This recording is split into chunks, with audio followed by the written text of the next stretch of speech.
the audio wasn't good in spots, and we're like, why didn't they say something?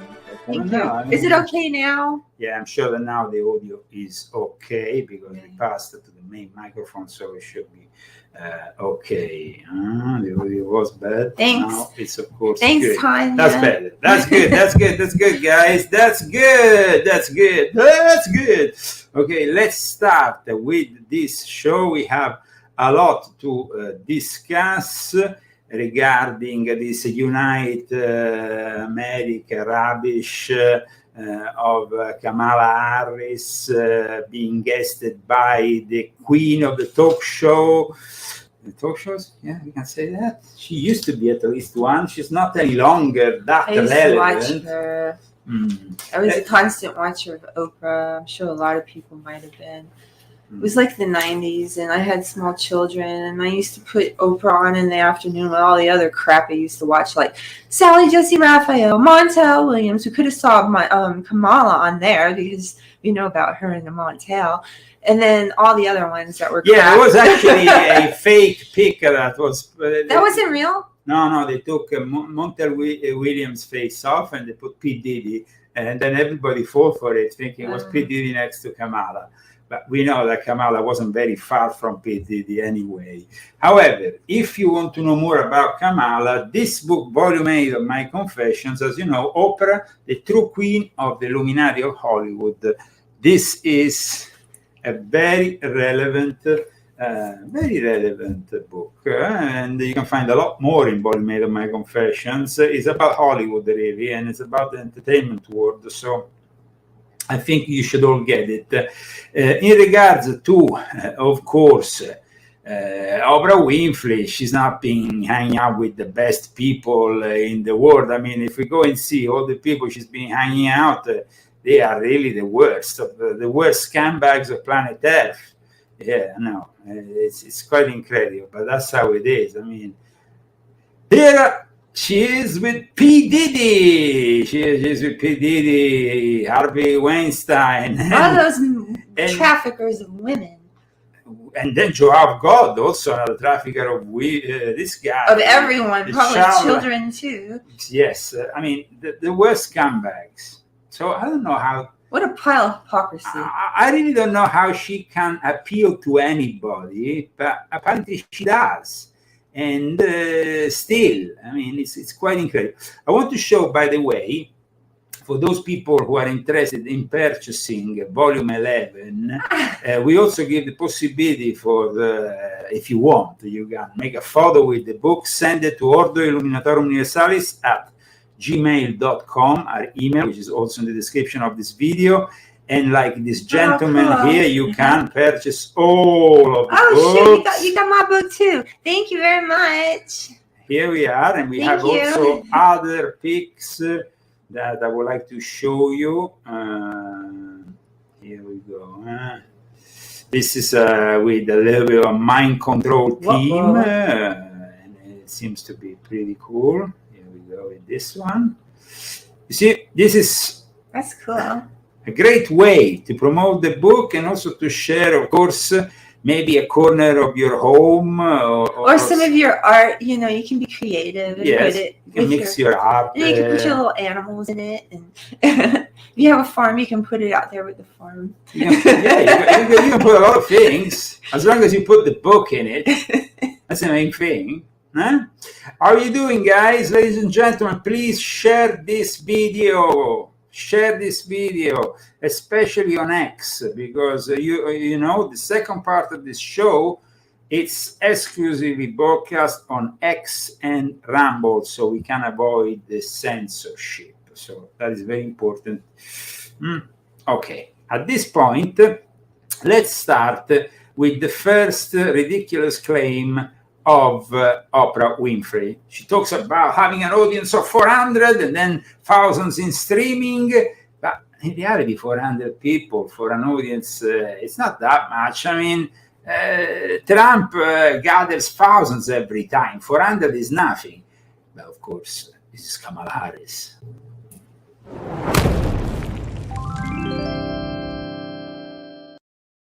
Unite for America! We have 400 people in our audience and thousands. I don't know. I mean, it seems like we need to. That's it. That's it. Here we go. Thousands more. Hello, all of you on screen. Hello, everybody on screen. Thousands more joining us on screen. People-powered movement behind Kamala Harris has unleashed a unifying force unlike anything we've seen in politics in a very long time.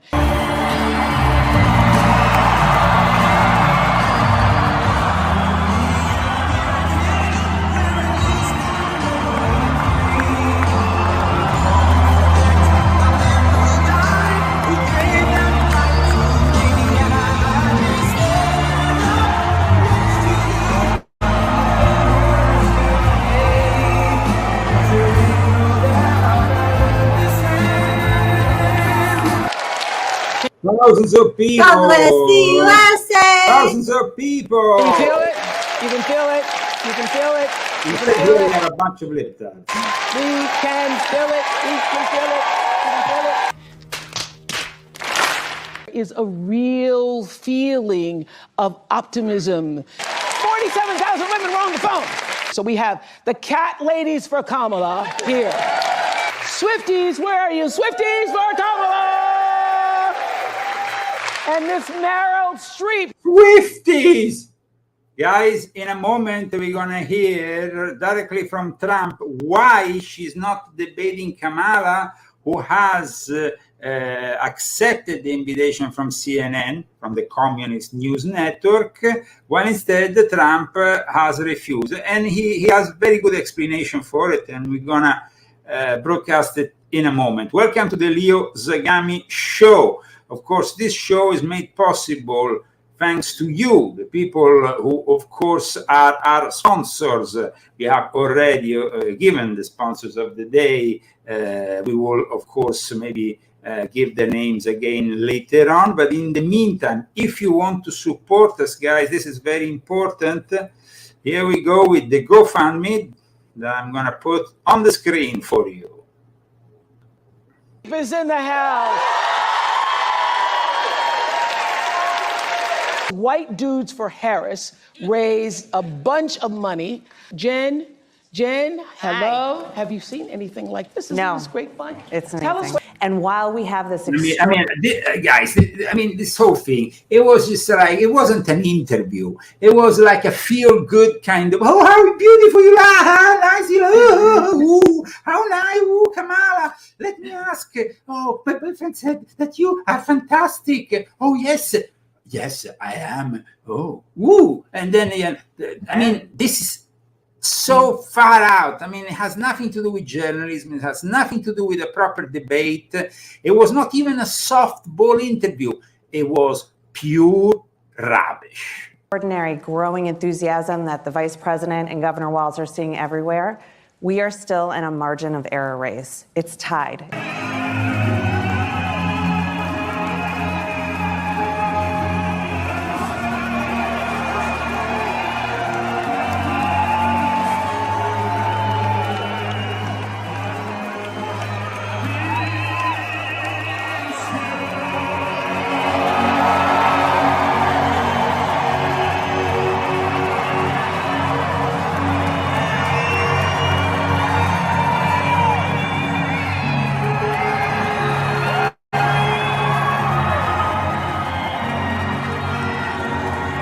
Yeah, it's a little bit of an Italian touch. Vincerà! He will win. Donald J. Trump is apparently winning, and the Democrats are really scared. And that's why Kamala has offered Trump another possibility. Rather, Kamala's team knows very well that this might be the only option. They have to maybe increase the possibility of victory before the elections. Trump has refused, and this is how he has refused. It's very important to broadcast this clip from Trump's latest rally that happened earlier today, because he has, I must say, I think, a great explanation for refusing another interview from a partisan channel like CNN, the Communist News Network, sometimes we call it also the Clinton News Network, definitely not a friendly network. And his explanation is very interesting, though, especially because, as you know, his first interview with Biden that led to Biden's coup, Biden being hijacked by Kamala and the rest of the Democratic Party. Of course, it was the puppet master there was Barack Hussein Obama behind the scene. But his explanation for refusing makes sense. I mean, I was a little bit skeptic about the fact that he refused another interview. Yeah. I was looking forward to it. It definitely will make for great TV, but his explanation makes me understand that maybe it's better like this. But maybe it's better to. I mean, it's too late. We are too close to the elections. And in some states, basically, the ballots are open, yeah. They've already been sent out. So, okay.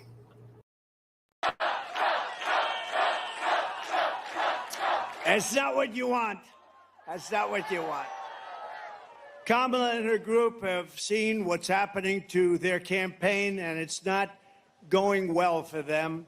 And they would like, just announced a little while ago as I was coming off the plane, they would like to do another debate. Although, good entertainment value. A lot of people say, oh, do it, it's great entertainment. I've already done two. One with Crooked Joe Biden at CNN, and the other one with Kamala on ABC. CNN was very fair, I thought.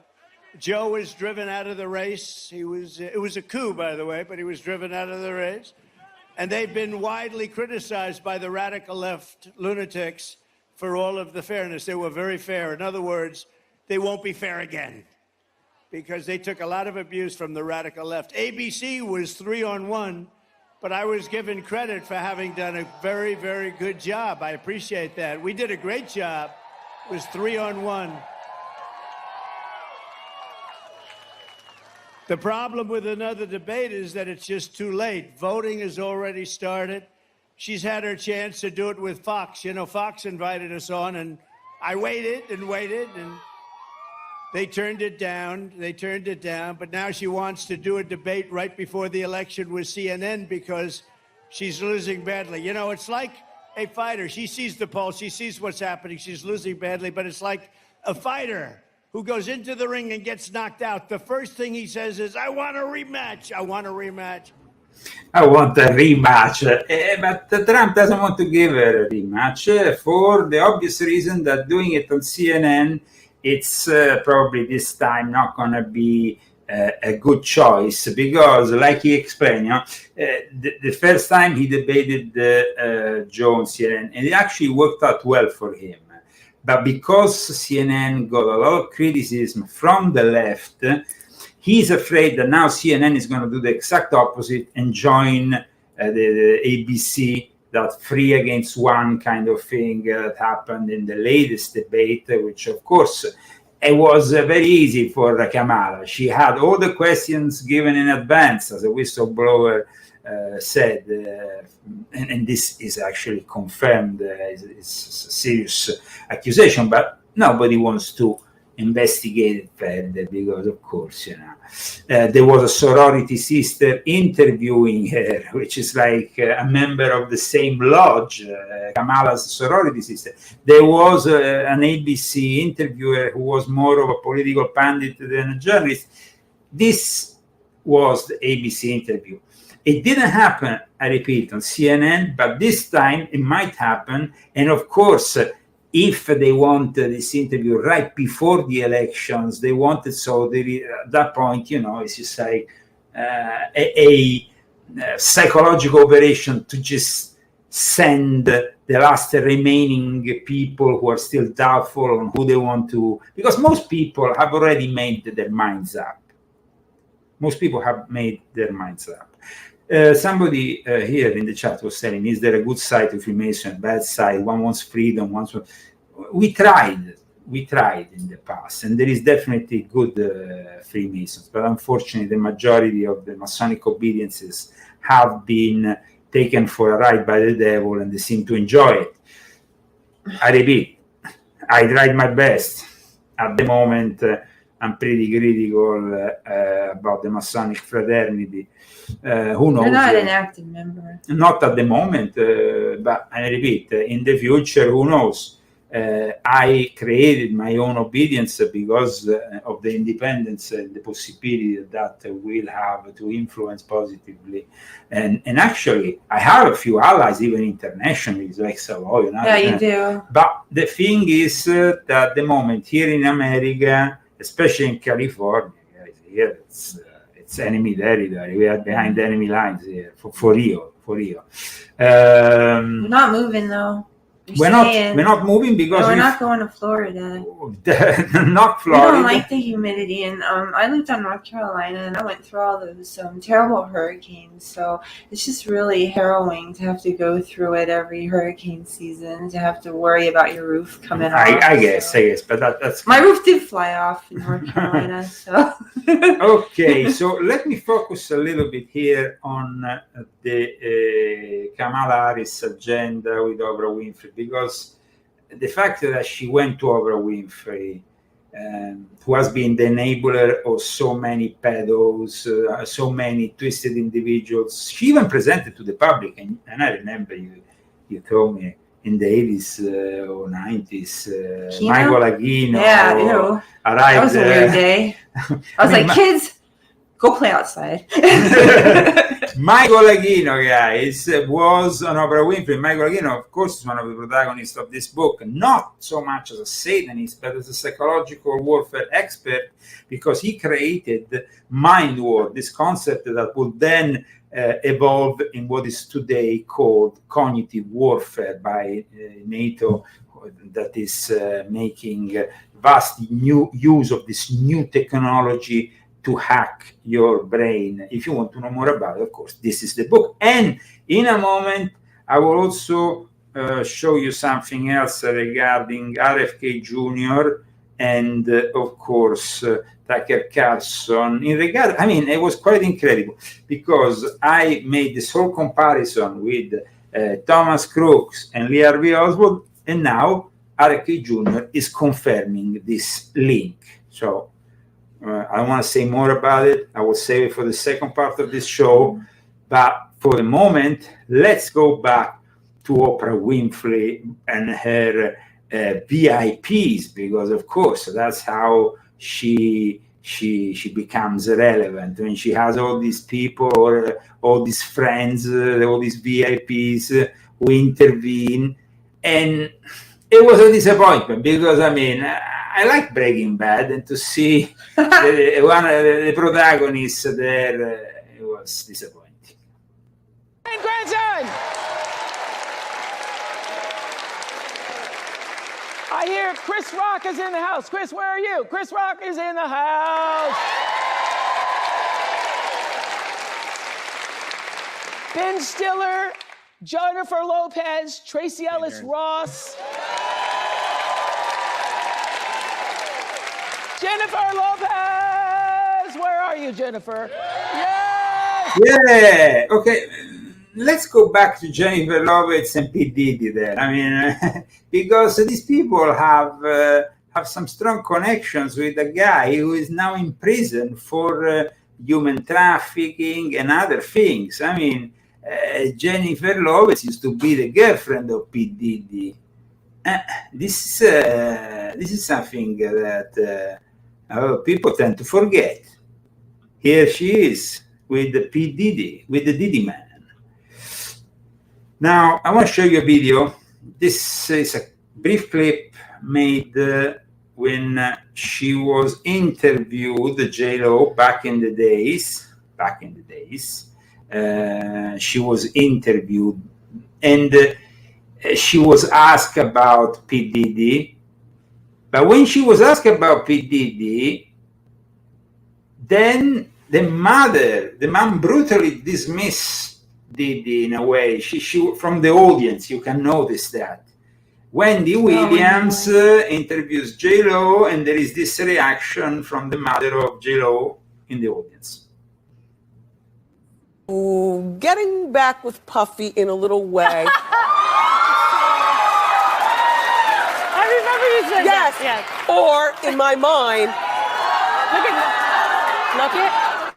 or in my mind, getting together permanently Yeah, well, first of all, Something wrong there.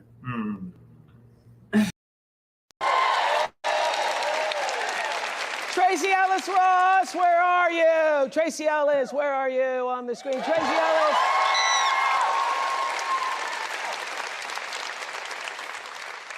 Julia Roberts, where are you?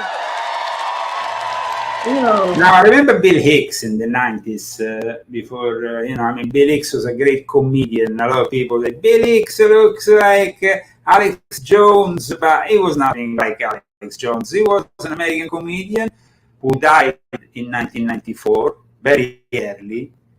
Strangely, he died a little bit strange. I mean, his death was a little bit suspicious.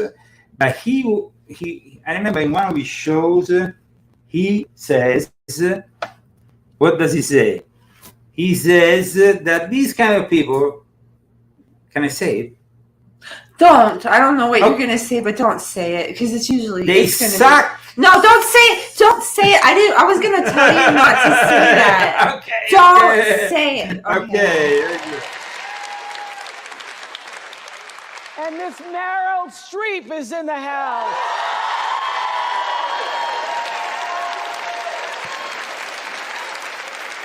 So glad to have all of you familiar faces and those of you who are not here.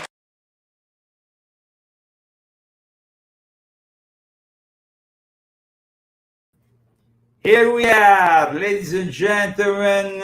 Here we go with the show that is talking about, of course, the subject of brainwashing by a master manipulator like Oprah Winfrey. I mean, she has dedicated her life to manipulate people and selling products, books, and whatnot. That is really what she was doing. I mean, all her life, she's been selling products, and she's been entering the homes of millions of Americans, presenting characters that unfortunately often were ethically and morally not there. I mean, to hang around with Harvey Weinstein, to hang around with P. Diddy, to hang around with Jeffrey Epstein, to hang around with all these people means simply that you are sharing something with them. So she's not really a person that should be uniting anybody. But all these VIPs, of course, so they love to be there and they love to participate to this charade.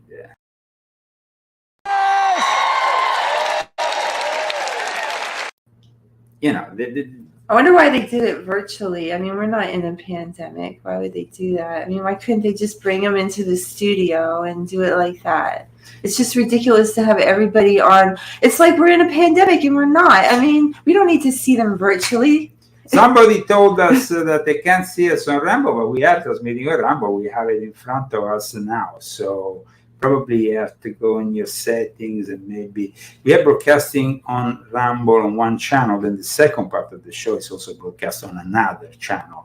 So maybe if you went on the other channel, which is not Leo Zagami's official channel on Rumble, and you went to Televandemia Clone, we broadcast there only the second part of the show. So, I mean, when it comes to Oprah Winfrey, she seems to be the queen of hypocrisy to me. And she did that interview with Prince Harry and Meghan. Now nobody can stand them. It's not like she got a great result. Nobody can stand them anymore. I mean, there was actually an article this morning by an English tabloid, simply stating that Hollywood has ditched them, that nobody's interested, they're not relevant anymore as they were when they first moved here. So it seems like that is the case. Okay, let's move forward with more information regarding this interview between brackets, because calling it an interview, it's a little bit too much for me.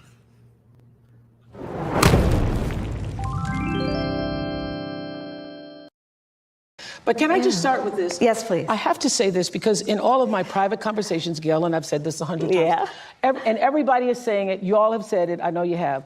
It seems to us that something happened to you the moment President Biden, stepped aside and withdrew his candidacy, that a veil or something dropped and you just stepped into your power? I mean, literally. A veil, something dropped. That's, huh? A veil, something dropped. She transformed herself. Nobody could stand. She's still the same. She's still the same. Nobody could stand there before. In the Democratic Party, nobody could stand there here in California. You can't put new light on a turd. So I said you can't polish it, as I said in the past weeks. But I mean, it's really incredible how this whole show with Oprah unfolded. And at one point, Oprah had to even intervene because it was a little bit embarrassing. The way she chuckles, the way she doesn't really answer the questions. That is the most annoying thing. I mean, answering a question, you expect an answer.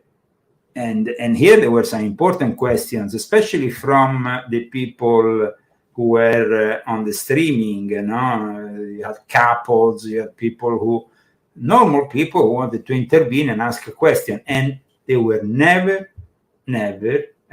answered. There was just an empty answer full of word salad, typical Kamala. But that's how it is. You at a speech like the week before, which was a great speech, very nice. And then the next week, I saw you walking in the thing. And I said, what happened to you? What happened? Nothing. I mean, what could happen? What happened to you? What happened to her? So it was at times even embarrassing, to tell you the truth, this whole charade. But the most, of course, embarrassing thing is the whole thing in regards to the economy, the cost of living, because that's really the problem here. The economy and the border. These are the two main problems that should be addressed, not the rubbish. Oh, how beautiful you are, how nice. Oh, I'm wearing a nice clothes. Oh, I'm strutting out like this. Who cares how you walk? We need the country. To know what your plan is to help lower the cost of living. Yeah, that when these two people gave this question, look at the face of Kamala. I mean, she looks like in horror almost. Lower the cost of living. Guys, watch Kamala. I have to answer a question. It was like she saw a monster. I don't know. What kind of face is that? In any case, the answer is the worst answer possible. Complete salad, and I mean, it wasn't even a Caesar salad. It was just terrible salad. Yeah, first of all, thank you both for being here. And yours is a story I hear around the country as I travel. And in terms of both... Yes, it's the country where you and Biden have been... administering in somehow, because you are part of the Biden-Harris administration for already almost 4 years. So, I mean, I don't understand. I hear this because you have done this. That's the problem here. These people, these two people, of course, will be disappointed by your reply. That is complete garbage. You don't give the answers. You simply state the obvious, and then she states, America is a country of doing this and that. But what is your solution to the problem? No solution. Rightly having the right to have aspirations and dreams and ambitions for your family, and working hard and finding that the American dream is, for this generation and so many... Oh, Christy, what do you think? The guy looks angry and the woman looks... The guy has his eyes closed. The woman looks just disappointed.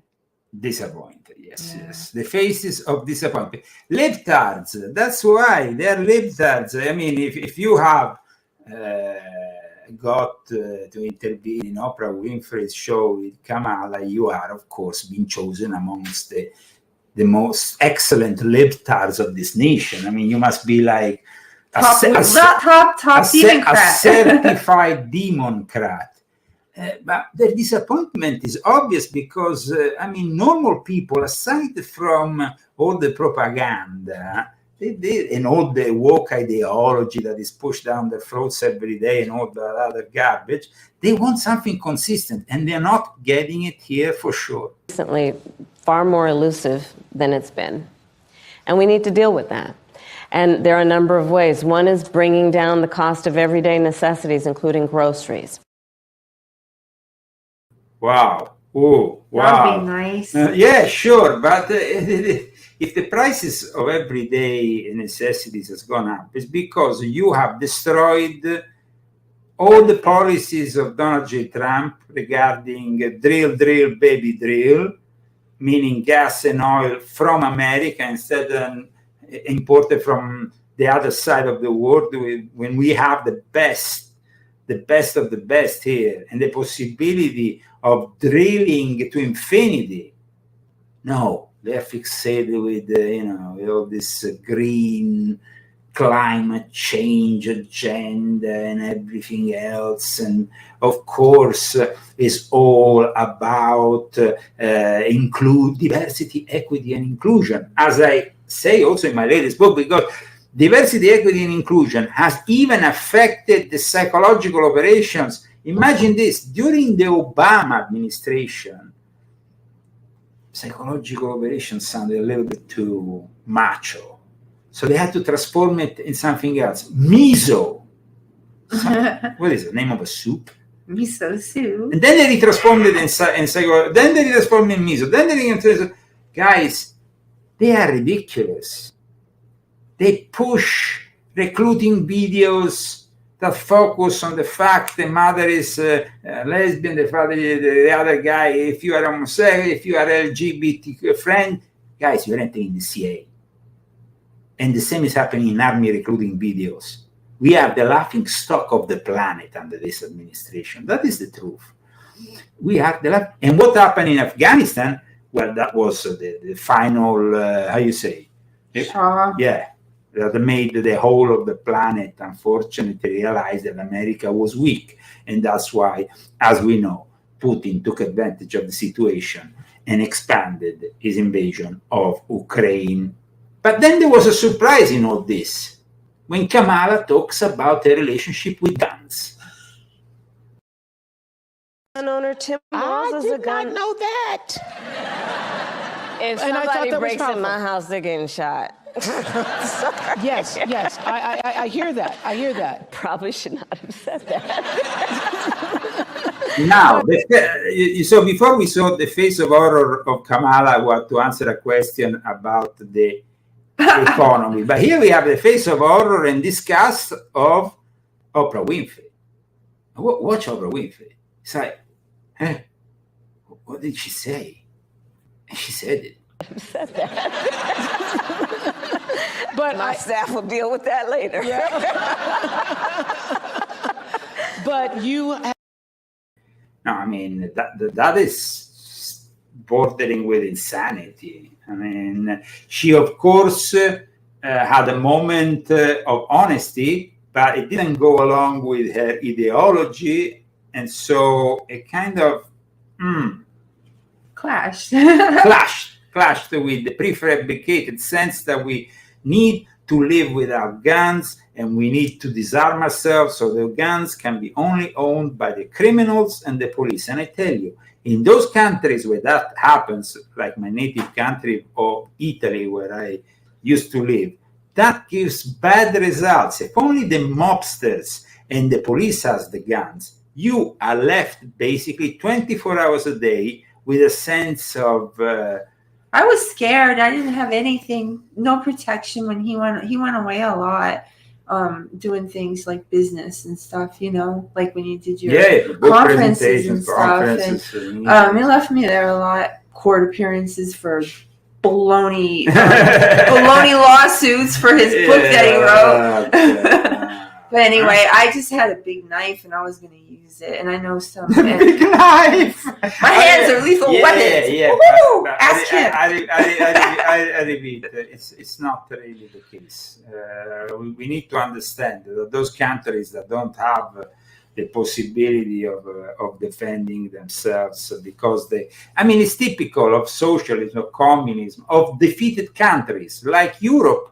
Italy is a defeated country. Germany is a defeated country. These countries, of course, America has pushed in these countries politics of, after the Second World War, get rid of all the guns and make them and transform them, brainwash them with psychological. Cognitive warfare didn't exist yet at that time, but we had abundant use of psychological warfare. In fact, Voice of America and many other propaganda missions that were only used for abroad. And so if you lived in Europe, you 24 hours a day, you were fed continuous propaganda. This is what happened until in 2012. Now also Americans can be fed propaganda after the Smith-Mont Reformation Act. You can discover more about this in volume 11 of my Confessions, which is, of course, the past, present, and future of mind control from Sun Tzu to MK Ultra and beyond. But let's move further with, of course, Oprah Winfrey's spectacle in what was definitely not an interview. And the Kamala and friends.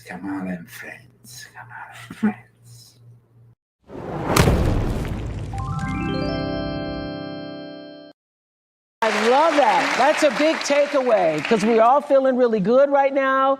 But what really matters is what are we going to do? Absolutely. What are we going to do? Thank you so much, Star. I see somebody else on the screen. So it's not about the interview. It's about feeling good. It's the feel-good factor. I feel good. I don't feel very good watching it. No, but the Democrats feel good when they watch Satanist Oprah Winfrey because she's a Satanist, guys. For real? How could she be a Satanist? She's the ultimate Satanist. I mean, every single person she's been promoting for the last decades has been a Satanist in the end, including Pete Diddy, including Harvey Weinstein, including that other gentleman there, what's his name? Bill Cosby. Bill Cosby. I mean, the worst scumbags promoted by this woman. And America still listens to her. I mean, a certain America that probably needs some a good dose of Dr. Phil, because Dr. Phil, in the meantime, has kind of gone the other way, and is becoming more realistic than he used to be when he used to work with Oprah. Julia Roberts. Hi, Julia. Hi. Hi. I heard you were so excited you wanted to be here tonight. Why? Well, first of all, Oprah, thank you for hosting this, because I guess if I started a voting club, it would be conversationalists for Kamala. Yes. Because to talk, to listen, to be heard, to have this back and forth is so unique. Oh man, this has been overwhelming to have the privilege to sit in and listen to the testimony of the people here. Hello, President Harris. Yeah, in your dreams. She's another idiot. I mean, these people are really, I mean, they're so far and distant from reality, guys. They are so distant from reality. Let me show you for a moment what is happening today in Hollywood. Hollywood is not the Hollywood it used to be. Hollywood Hills mansions are often squatted and even covered with graffiti in this case. Gorgeous mansion in the Hollywood Hills. Look at it now. Gets a 1-2 punch from outsiders. First squatters moved into the abandoned building. A couple of weeks ago, taggers cover the white walls with graffiti. Oof. Fox 11's Susan Hirasuna joining us live now from the Hollywood Hills. What an update there, Susan. Well, Christine, it's not like the city didn't know about this abandoned property. You see here that Building and Safety put up a chain link fence and it's covered in wood. There's lots of signs that say do not enter.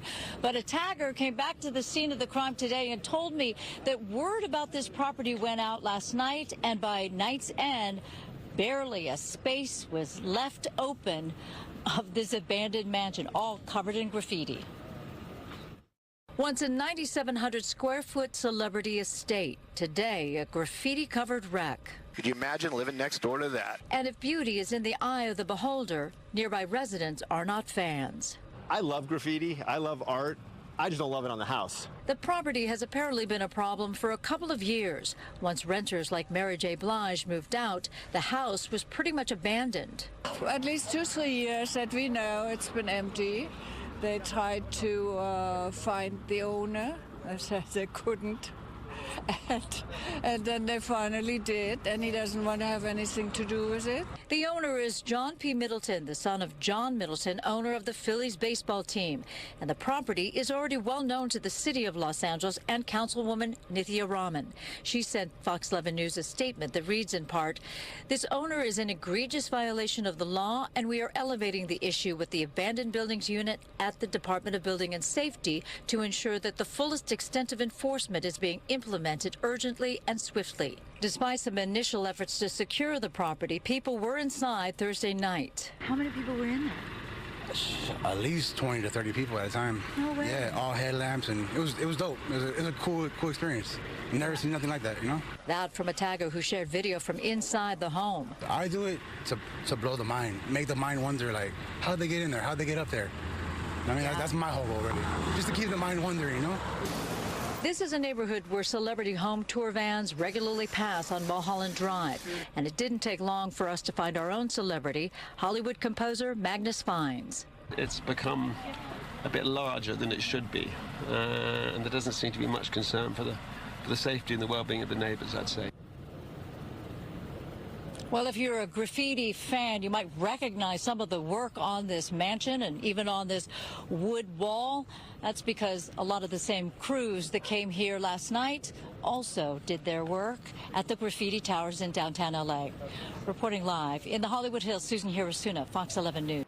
So this is basically Hollywood Hills today under the Biden-Kamala Harris administration. America has become officially a hellhole, a shithole. This city is like LA in the hands of the demon cast, because New York, LA, San Francisco, these cities are, of course, becoming less and less livable because of politics, guys, because of politics. Los Angeles, like somebody like Kevin is saying here in the chat, is becoming a shithole. I completely agree. And this is the people who made it possible. People who have dreams and ambitions and aspirations. Your dream is to destroy America. That's it. We believe in what is possible. We believe in what can be. And we believe in fighting for that. That's how we came into being. Because we came into what? Into be. You are ruining America already as a vice president.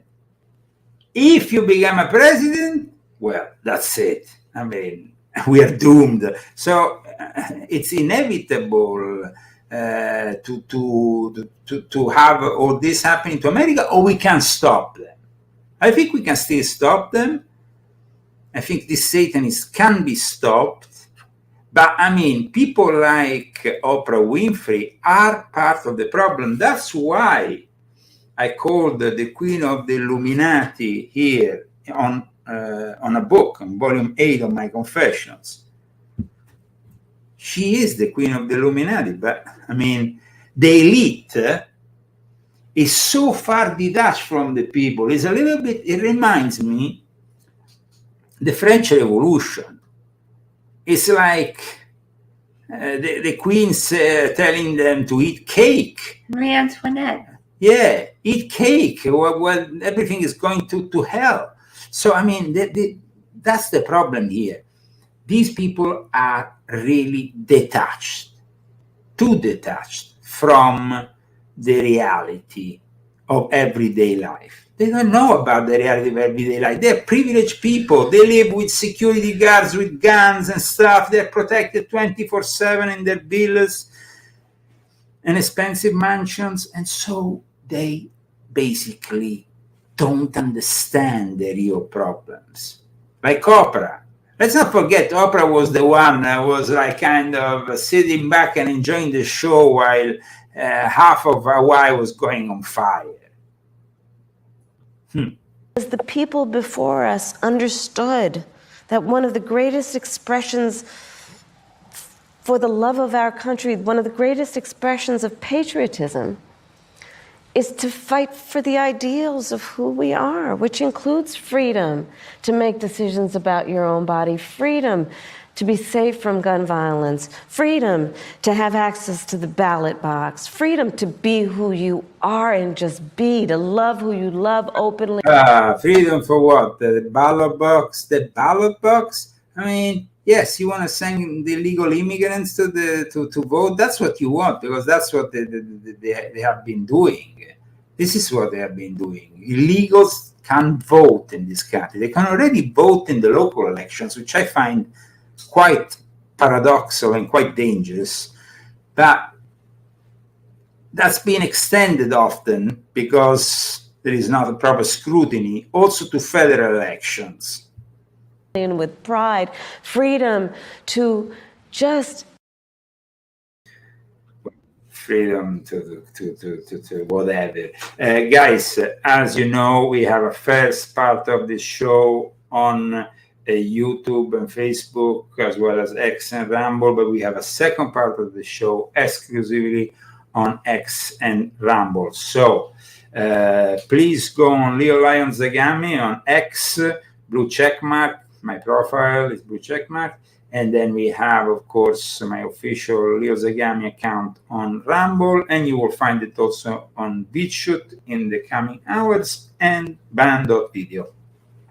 We have a musical break, courtesy of the creator of this wonderful book covers, Vincenzo Viceversa, and then we're gonna see you on X and Rumble. Christy, who sponsored the show today? David Kammerer and Malgorzata Minta, Bruce Kodish, and Daniel Estes. Thank you, guys. Thank you very much, guys. And we see you, of course, on X and Rumble for the second part of this show. And there's going to be a lot of interesting stuff going on in the second part of the show that we wanted to keep for the second part of the show to avoid the possible censorship. As you know, that's what happens still, unfortunately, on YouTube and on Facebook. But here we go with the break.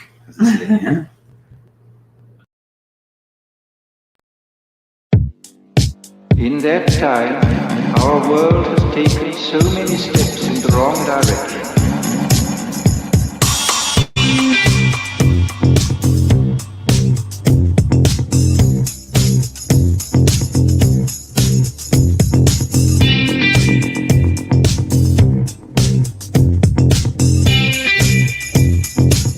Negative utopia, science, technology, social organization, dehumanization. In the negative utopia, science, technology,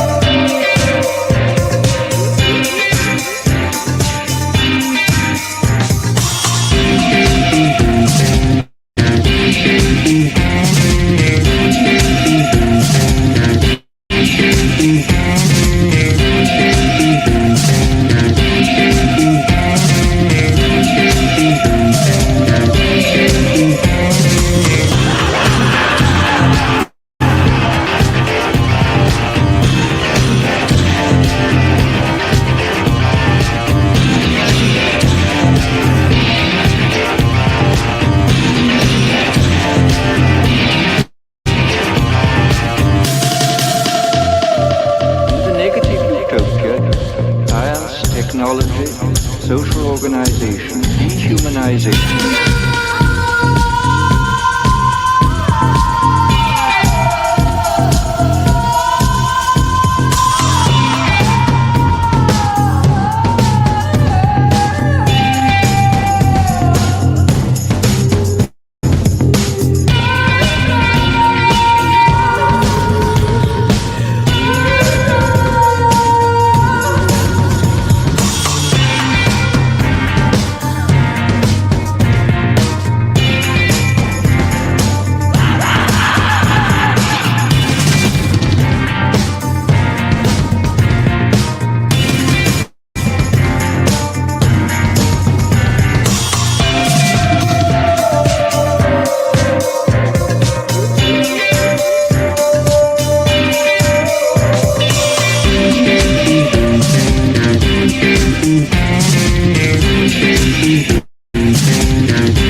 Technology, social organization.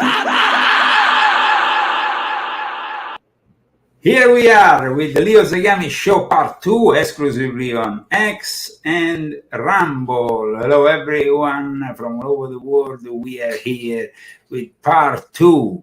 Oprah and Kamala united to brainwash the masses, and they brought also, as you have seen, all their VIP friends. And while Hollywood has been taken over by these criminal gangs and graffiti artists, they are preaching, to us, we need to accept their hideous policies, which have already transformed California in a very dangerous place, filled with homeless people, encampments, criminality, and gangs. This increase also in illegal immigration. It's been also a big problem. It's a daily problem, but it happens especially in these sanctuary cities, and that's why Trump has just said that he will eliminate these sanctuary cities with a federal decree as soon as he comes to power. I think that is a great opportunity. The fact that he wants to eliminate by federal decree these so-called sanctuary cities, because the hypocrisy also of the sanctuary cities. We have seen what happens in like New York. When you get too many immigrants, then you have problems for everyone, and then even those people like the mayor himself start having problems. And they don't really know what to do. By the way, now the mayor of New York is kind of flying low. He has a scandal that is kind of building up behind the scenes. And so New York at the moment has its own problems, let's say, as a city. But this has been an interesting week. We have also Trump joining Gatfield. It was pretty... definitely Trump joining Gatfield was more interesting than Kamala joining Oprah. Yeah. It was a much more sincere interview. You could see it. It was like, it wasn't so staged. Trump was very presidential, even next to Gatfield and a bunch of clowns, because without any offense, because there are comedians. They are comedians. It's a comedy show. But he was presidential, and that is very important. But he had a good sense. He always has a good sense of humor. Good sense of humor, but also he could keep on being presidential, which I think was was very interesting. So we are in part 2 of our show, and we have also more news because, guys, the Middle East is in turmoil. But before all that, let's continue with Trump. 26-year-old model showed her breast. Okay, who wants to leave their money to their kids? The case than what they did to you doesn't mean anything. Do I have any hands? 20,000 people that have no hands. Okay, who wants to leave their money to their I mean, it's like it's disrespectful to Melania, though. No, but what I was, I get mad if somebody flashed their. But I think it was a little bit too far away. I'm sure he could see those headlights. I think it was disrespectful. I think that she was trying to get her 15 minutes, so well, I think it was 15 seconds more than 15 Well, seconds I'm sure those guys that were sitting in front were dreaming about it all night. So. Probably. More serious now topic in regards to what is happening at the moment in the Middle East. As you know, there has been an attack that has the IDF has, aside from the alleged Mossad attack with the pages, the walkie-talkies, the solar panels, the IDF has also wiped out 2 Hezbollah commanders and 14 fighters. And it seems like they were plotting a October 7 style invasion from Lebanon, from the north. So the same problem we saw in the south with what happened with those terrorists coming out of Gaza from Hamas on the 7th of October 2023, they wanted to replicate the whole thing in the north, and apparently they were stopped. Yes, they were killed. Terror group Hezbollah has been left rudderless and in disarray after losing 2 top commanders and 14 other senior figures in another devastating Israeli strike. Ibrahim Akil, a terrorist kingpin on the US's most wanted list for 40 years with a $7 million price on his head, was the biggest scalp claimed in the targeted blast on Friday evening in southern Beirut. But the group later confirmed that Ahmed Wabi, commander of its elite Radwan Special Forces unit, had also been killed alongside more senior figures and fighters. Friday's raid, the first major air attack in the Lebanese capital. So this was a major attack, and today Iran has paraded their missiles and their drones in an exercise of strength, of course. It seems like we are really viewing an escalation. There is no de-escalation, that's for sure, in the Middle East. That's why I suggest, for those who want to learn a little bit more about the Middle East, Volume 10 of my confession, Islamic Freemasonry and the Eternal Conflict in the Middle East, because there is way too often a superficiality. I mean, when you're talking about wiping out these people, you're talking about wiping out people like these 2 Hezbollah commanders, one involved also in a attack on an American embassy in the early 80s that was pretty historic. We're talking about terrorists, guys. So there can't be any compassion or the criticism veiled by Kamala Harris, who is definitely a pro-Palestinian, pro-Hamas, pro-Hezbollah, pro-everything terrorist, because she is an Islamist, just like Barack Hussein Obama and everybody on the left. That is the problem here. You see, the Hezbollah has been involved also in supporting and in exchange of favors with countries in South America, for example. So there is, we need to understand a little bit more about what is happening, of course, but I think that if we condemn Israel and we think that the only solution is to have a two people, two state kind of option, when we know very well that Israel is small. How small you want to make Israel? I mean, you want to give them more land. The Arabs, the Islamic people have already the whole region for them. So, I mean, they don't need to have more. I don't think that's a very good thing. In any case, Iran, Hezbollah, enabled by social governments also in the Americas. There is this link that is being investigated with countries in the Americas, particularly through illicit networks in Latin America, and the steady shift towards socialist governments in the region, all backed up by Jesuits, by the way, has helped this whole thing. Latin American countries are of special significance in Iran's foreign and defense policy. And this is quite incredible because, I mean, we have South America just nearby, of course, not as near as Central America, but it's very sensitive also for us, for Americans. The fact that Latin American countries are of special significance, this is a word, this is a statement made by Iran's defense minister, Mohammad Reza Ashtiani. Hezbollah has been expanding, apparently, its footholds in the Americas. That means that, they could place themselves firmly in the Americas, South America, maybe move to Central America, and then, of course, being able to bring in terrorist cells at all times in the United States of America. This is unfortunate, but this is what's going to happen if Kamala becomes president. In 2022, Chilean President Gabriel Boric made headlines when he refused to accept the credentials of Israel Ambassador Gilles Arcilay, citing the killing of a Palestinian teenager as an excuse. And I mean, is unheard of. Refusing the credentials of an ambassador is unheard of.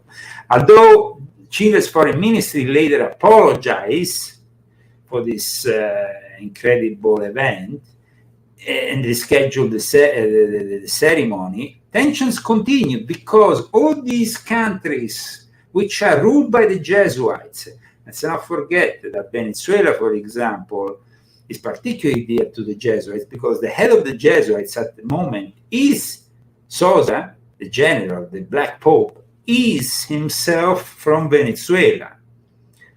The Pope is from Argentina. I mean, you are talking about countries that, and Bolivia is connected to Hamas and Hezbollah. We have Chile and Colombia that are particularly close to the Islamists, to the Salafi jihadists. And even Brazil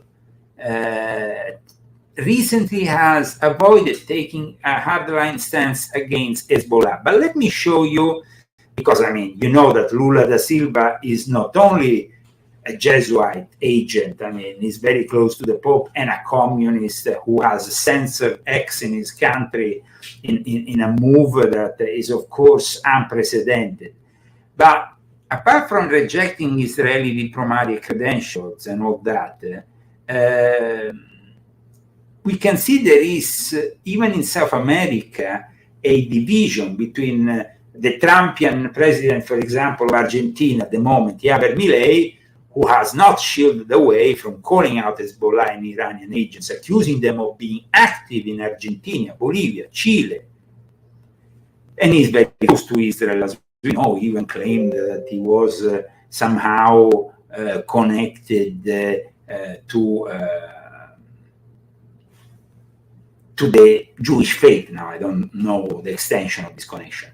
But in any case, let's see this image. This is an incredible images that arrived from Iran today of this parade with drones and long-range missiles that they claim will be used in a war against Israel.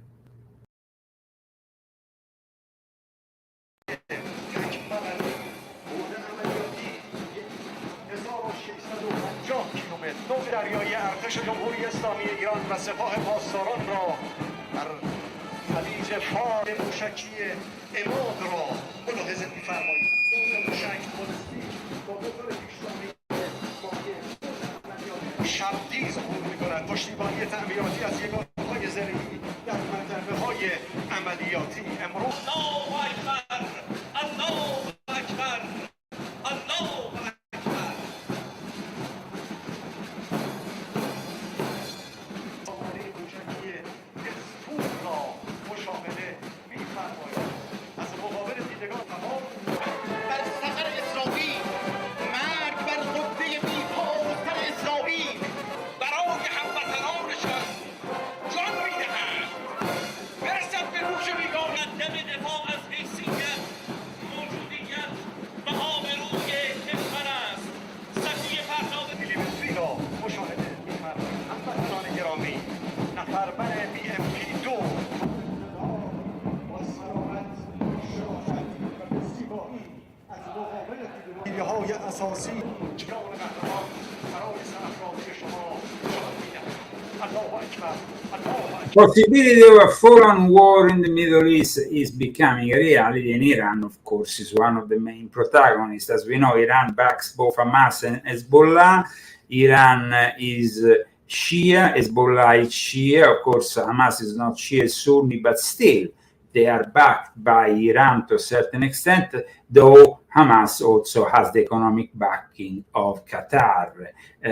The situation, however, of Hamas apparently is of complete disarray, because I mean they are reduced to the minimal as Gaza, the attacks from the IDF don't stop, and so Hamas is.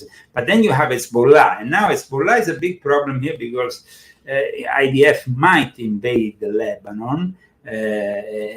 And of course, I mean, invading another country, a sovereign country that doesn't have only the presence of Hamas. I mean, Lebanon is a country, the only country in the Middle East that has Freemasonry of various kinds in their territory, has Christian Maronite, has it is a complex thing, and it will trigger a much more extensive conflict, which probably will also see the direct intervention of Iran against Israel. It is becoming a very intense situation. That's why I highly suggest you get this book, Volume 10 of my Confessions, to finally understand what is happening. And of course, I have also my latest book, Volume 11, and as you know, I had envisioned this connection between Thomas Crooks and Lee Harvey Oswald, and I made it known also in the cover, but also in the book, because there is a very in-depth analysis of what happened with Thomas Crooks, and of course it can be also connected to the latest episode. If you want to know more about the second attempt to the life of Donald J. Trump, I suggest in that case 4 updates to go on leozagami.com. So here we have a TV personality that demonstrates really how deranged these people are on the left. Bimaya. The big story this week, they tried to shoot Trump again. That's not funny. Okay. I'm being serious now. That's the second time this happened. I said this before. There can be no fuzz on this. This is not funny. Okay? It's not okay. It's not okay to wish it happened.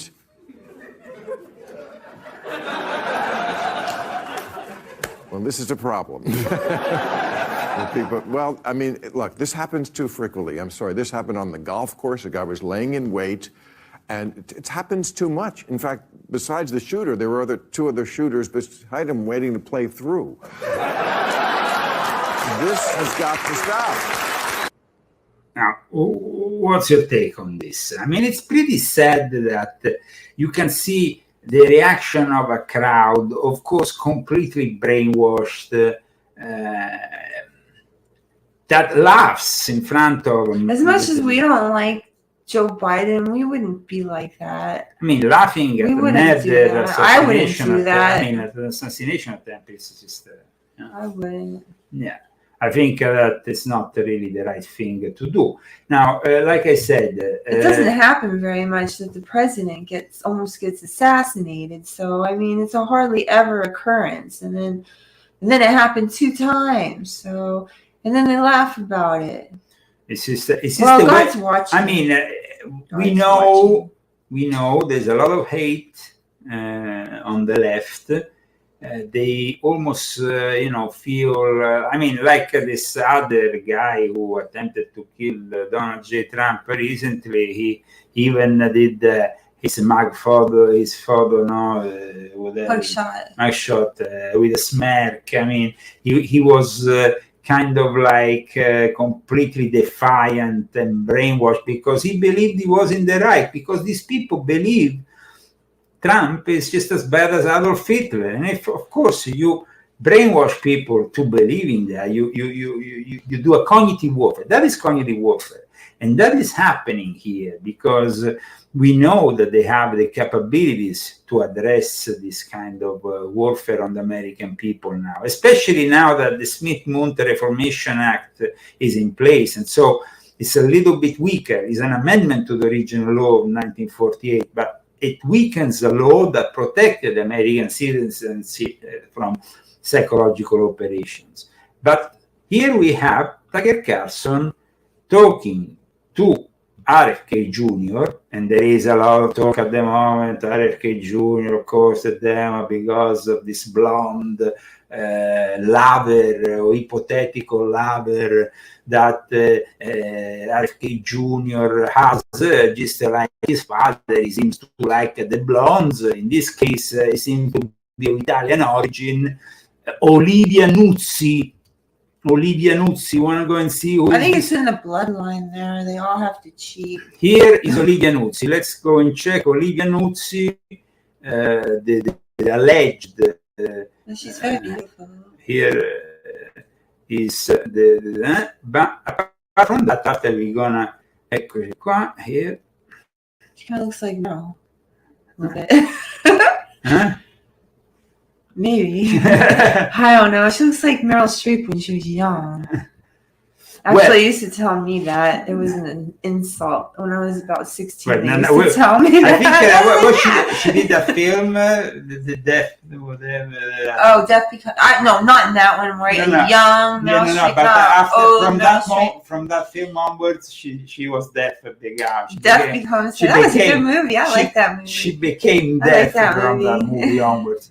So let's check out this clip, which really, comes to many of the conclusions which I have also addressed in Volume 11. Here we are with Tucker Carlson and, of course, RFK Jr. And also our former candidate to governor of California, who unfortunately failed. It's almost too sensitive, but it just happened, and so I can't not ask you. There was appears to be a second assassination attempt on Donald Trump in just a couple months. What do you make of this? I don't know what to make of it. I think we're seeing an impact, at least partially. I don't know I just don't know enough about what's happened, and I've been reading some of the internet stuff about the connections that this man may or may not have had to the intelligence agencies, etc. But I don't know what to make of it. I do know that there's an antagonism and a violence in our society now that I feel is orchestrated. I feel that we're living in a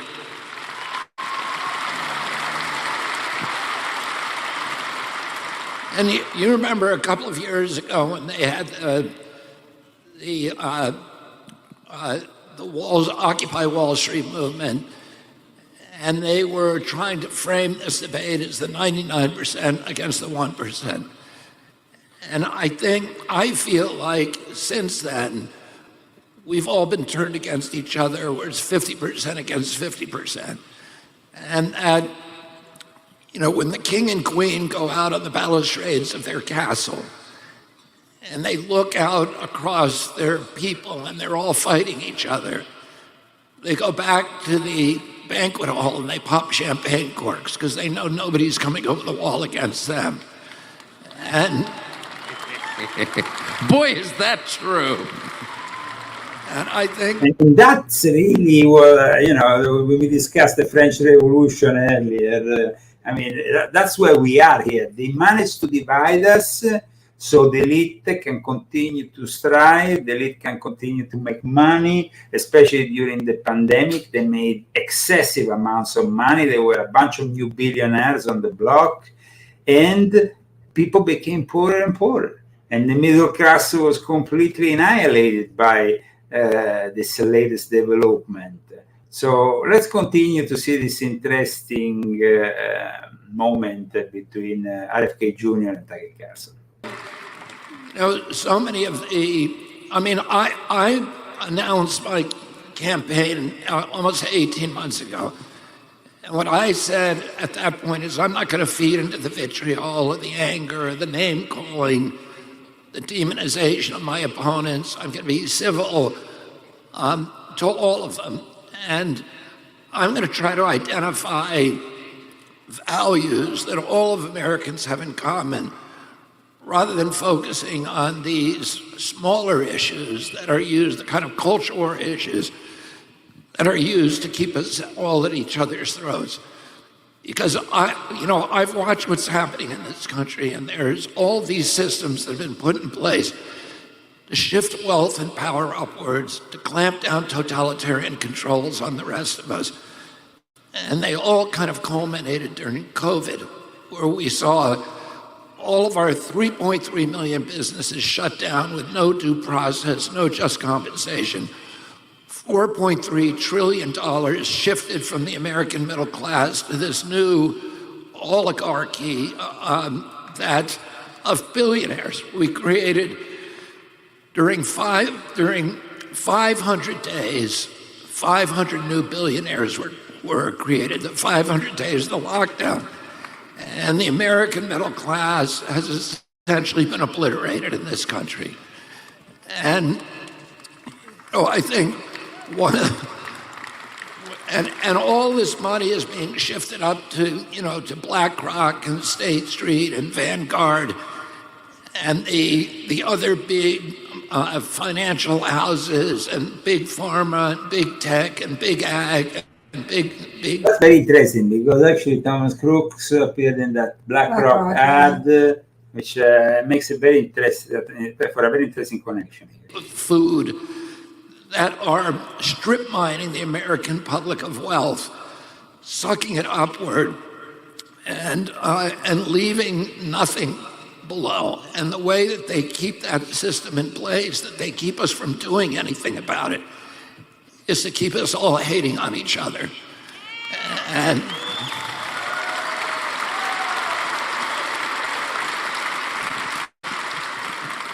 one of the things that I admire about you is that you have more children than I do, which is not that easy. You have a lot of children. And you have made your campaign about them, which used to be a pretty conventional thing. Politicians would run on children, help the children, save the children, the next generation. You're one of the very few people who still talks like that. Explain, if you would, because I think you're sincere when you talk about it, how children, your children, and other people's children, mine, have inspired you to stay in politics when you could have just gone away and gone back to LA. How my kids inspired me to do that. Let me finish the thought that I think I left incomplete on that last question. I think the anger that we have at each other also turns into violence. And, when my uncle was running for president, when my uncle was president in 1963, there was a tremendous anger that was coming out of the civil rights movement and other things that he was doing, shutting down the war against Castro and the war against Russia. There was tremendous anger and poison. When he landed in Dallas on November 22nd, there was a full-page ad in the big newspaper in Dallas saying "Wanted dead or alive," and with a picture of my uncle on it. And there were posters all over the street that day. And there was, my uncle was clearly killed by the CIA, but there were. The book, guys, and if you want to know more about it, this is the book, and this is the guy from the CIA who ordered the hit. Here we have him, Alan Hughes, because that's what happens here. We want to make everything clear. So volume 11 is really an important book because, this book, of course, came out before RFK made its public statement, which confirms everything I have written and more. There is much more in this book also to add from what he has. But he has said it clearly. The CIA has killed him. Yeah, and then you explain why. Yes, that's absolutely. But there was also an anger that had been sown across the American landscapes at that time that I think, contributed to this atmosphere of violence that led to his death, Martin Luther King's death, my father's death 5 years later, and all the other assassinations that we saw during the 1960s. So I just wanted to complete that thought. Well, but that was over 60 years ago, and that institution, those files are still classified, as you well know, better than most, and those institutions remain intact. And except for one series of hearings in 1975, there's been no meaningful effort to reform them. And you sort of wonder, at what point do we learn the truth about everything federal agencies have done with our money in our name, and at what point are they reformed? Now, this is very important, guys, what he said about the files, because as you know, there's a lot of talk, and that's why, of course, they are harassing him with hypothetical love stories and whatnot that are completely unproven, by the way. And they confirmed they never met in person. They only met for an interview. Well, then it's baloney. I know. But in any case, there is serious progress on the horizon for the release of the JFK files. This is a question that today is surfacing in Mark Adamczyk, American Greatness, where he says that by now it's pretty widely known that government agencies are still withholding thousands of protected files about the assassination. Like I said also in my book, Volume 11. Guys, the incredible thing about Volume 11 is that here you have, if you have the eyes, you see everything. The symbol of the CIA. Then you have Lee Harvey Oswald, Thomas Crooks, and the first civilian director of the CIA, Alan Hughes. They're all there, guys. It's all there. Yeah, I think it's really, there's an act called the JFK Assassination Papers Act. It requires all those documents be released to the American public by 2018, all the documents pertaining to my uncle's death. And President Trump, when he ran the first time in 2016, promised to release them, and then he didn't, which always struck me as odd. And then President Biden ran promising to release them, and he didn't. I had the opportunity recently to ask President Trump directly why he did not release them. And he said that Mike Pompeo called him and said, please do not let me make me release these. It is going to be a calamity for our country. President Trump says if he's going to release them, and I believe that he will. So can I ask, why would Mike Pompeo, who I don't think was even born or had just been born when your uncle was murdered, why would he have an interest in keeping those documents secret? Well, clearly it's not to protect any individual, because virtually all the individuals who were directly involved in my uncle's death, and many are now dead, and many of those have, gave deathbed confessions or gave confessions of various kinds before they died. But it is to protect the agency, and this is what I wrote in my book. I wrote that Trump, if he becomes president for the second time, he will unveil the last remaining files on the JFK assassination. This is, of course, what I reveal in volume 11 of my Confessions. I think the only supposition that is rational is that it's about protecting an institution. And I think, in the last tranche of documents that were released, and the New York Times even reported this, and the Times has been one of the major bulwarks against conspiracy theories that, that depart from the single shooter Lee Harvey Oswald killed John Kennedy. They've been the big bulwark against that. So it's extraordinary that they finally reported that Lee Harvey Oswald was a CIA asset, and that the CIA went to great lengths to conceal that, not only from the Warren Commission. Whoa! Bravo RFK Jr., finally confirming what I also wrote in volume 11. He was a CIA asset. If you want to know when he was recruited, read this book. He was recruited in Japan. And you can know much more in this book, including the implant he received. As most of you probably know, Alan Dulles, who was the head of the CIA, who my uncle fired after the day of Yay! Alan Dulles, here he is, on the cover of my book, here. This is what he's talking about. And then come back into public life to get himself appointed to the Warren Commission. And he was really the only commissioner that was there for every meeting. He was the only one that was paying attention. All of the other ones, like Chief Justice Warren was the Chief Justice of the Supreme Court. He had a full-time job. The other ones were congressmen and senators and other well-known individuals who were fully occupied by their work. The only one for whom it was a full-time job was Alan Dulles. And his function was to make sure that any questions about the CIA involvement were quashed. And he concealed the fact that Lee Harvey Oswald had been recruited into the agency in 1957 and 1958 and sent on a mission to Russia, which was a false defection mission, and then brought back to this country. And so the first, many of us who've been studying the assassination knew this.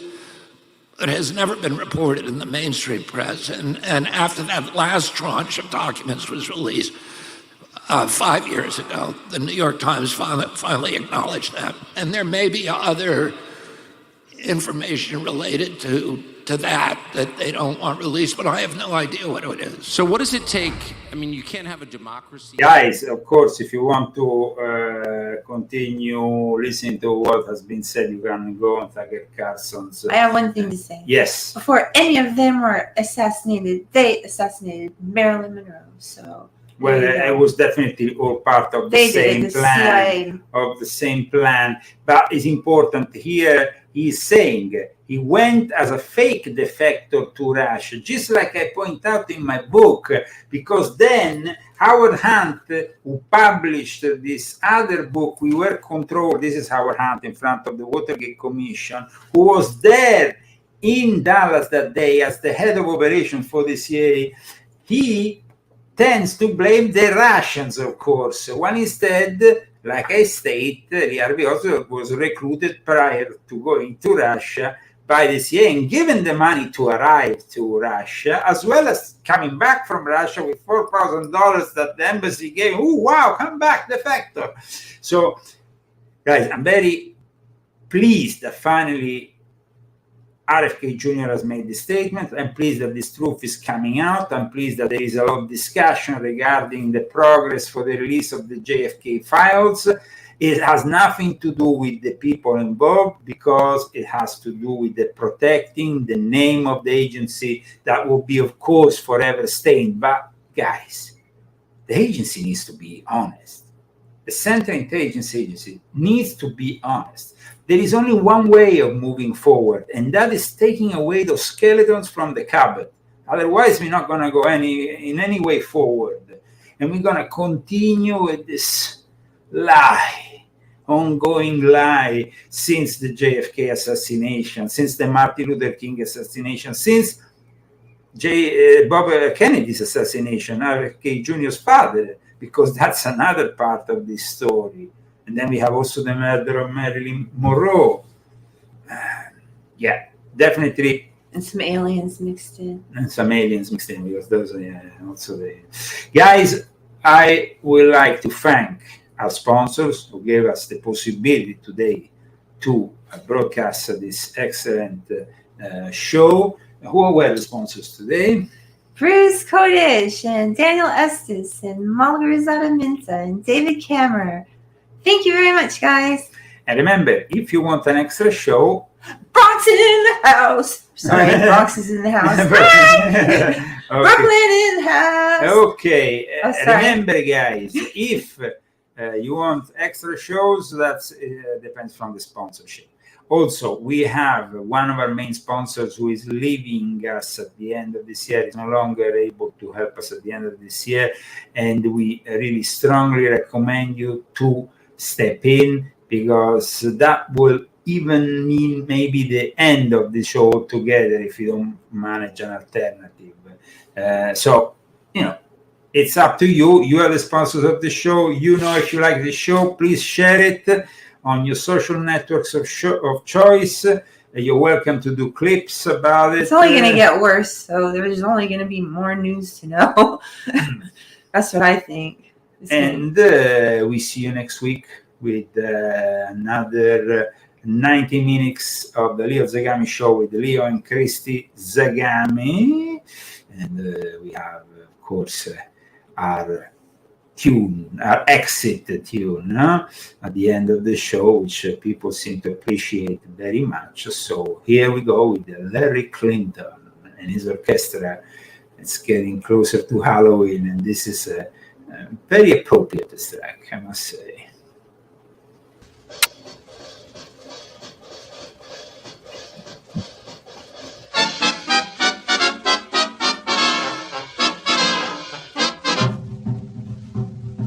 Here comes the devil.